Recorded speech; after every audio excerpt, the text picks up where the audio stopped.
So let's answer the first, or like the biggest question that comes to this movie. Do you think he actually killed the people in the movie? Was it all in his head? My interpretation is no. Well, he doesn't kill Paul Allen. I guess. I mean, it doesn't look like he kills Paul Allen. And so if that's the big thing, I mean, clearly the murder spree at the end, he's shooting a handgun at a couple cop cars. They Blows it up. Yeah, they start exploding.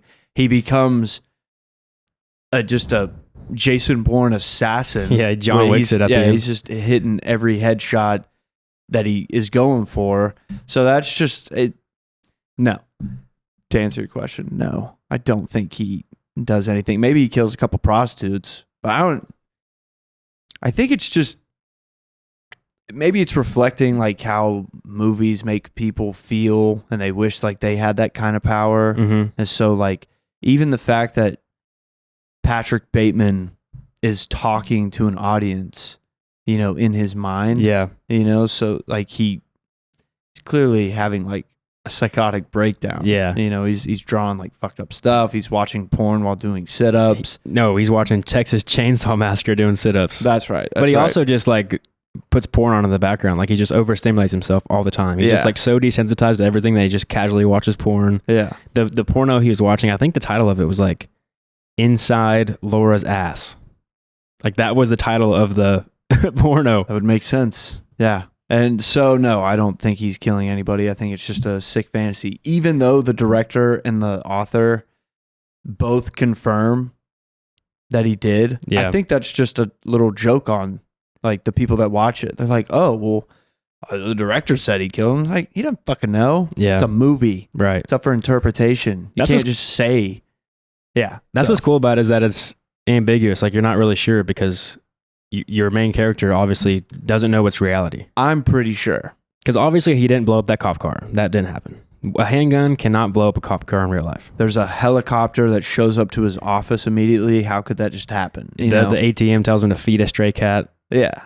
So like obviously that's not real, but I honestly do think he did kill everybody in the movie. And the reason why I think that is, I think what the movie's trying to say is that in this world of just power, status, posturing in front of your friends, seeing who can get the best dinner reservation, not working, they don't really care about anything but themselves. Everybody's so self-centered in the movie. They all just want to they don't want to go to Dorsia, the exclusive restaurant that they keep mentioning throughout the movie, because they want to get there and they want to eat the food. They just want to get there because nobody else does. Yeah. So they want to say that they went to Dorsia.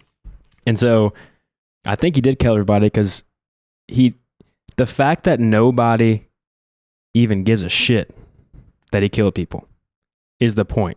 The fact that he's able to get away with all this horrible murder and that nobody gives a shit because they're all so self-centered, I think is the point. Like whenever the girl runs out when he kills her with the chainsaw. Right before that, when he kills her with the chainsaw, she's running around banging on doors. Yes. Nobody comes out. Yeah. I think because they all are just so self-centered because they're all in that like nice apartment.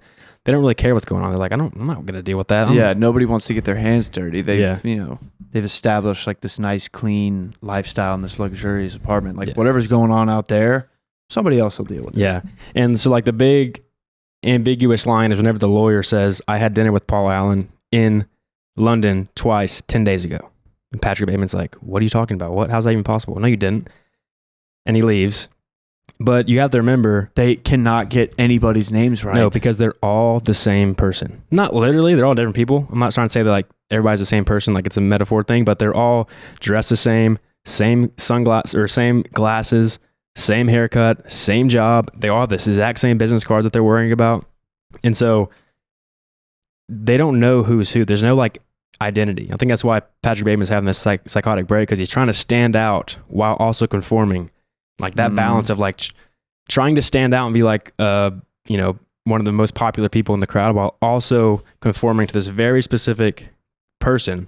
It's like, it's a mental break for him. He can't figure it out. Cause like everything he says is just, he's like reiterating everything. He doesn't have like an original thought. He's like, when he talks about the music, he's like essentially reading articles. Like he's just like reciting something that he memorized. Mm-hmm. And most of the time he's not talking about like a deep take on music. He's always talking about it like he's talking about only popular music and like what articles have said about it. Mm-hmm. He even like the Whitney Houston one, when he talks about Whitney Houston, they're laughing at him for having a Whitney Houston album. he he goes on this long rant, and then he goes, "As perfectly stated on the album." Really? Like he didn't even come up with that. He just like remembered what was on the back of the album. Yeah. Well, okay, so let me finish this real quick. So whenever the lawyer does say that he had dinner with Paul Allen. The first scene in the movie, they talk about Paul Allen. Let me see if I can pull this up real quick, just for context. Okay. Is that Reed Robinson over there? Are you freebasing or what? That's not Robinson. Well, who is it then? It's Paul Allen. It's not Paul Allen. Paul Allen's on the other side of the room over there. That's not Paul Allen. That's not Jared Leto. We know Jared Leto is for sure Paul Allen because he has a business card that says he's Paul Allen. So they don't know who Paul Allen is. The lawyer at the end says he went to dinner with Paul Allen, but the detective, when he's talking at lunch with Patrick Bateman, he mentions that it was said that he had lunch in London, but I dug into it and it wasn't him, it was somebody else. But has anyone seen him in London? Actually, yes. But I've had a hard time getting actual verification. Stephen Hughes said he saw him at a restaurant there, but I checked it out, and what happened is he mistook a Herbert Ainsworth for Paulso. Yeah. Because these people don't know who everybody's name, because they're all the same fucking person, so they all blend together. So like, I do think he killed everybody because I think that's the whole point, is that he did kill people and that nobody gives a fuck, so he's not gonna get in trouble.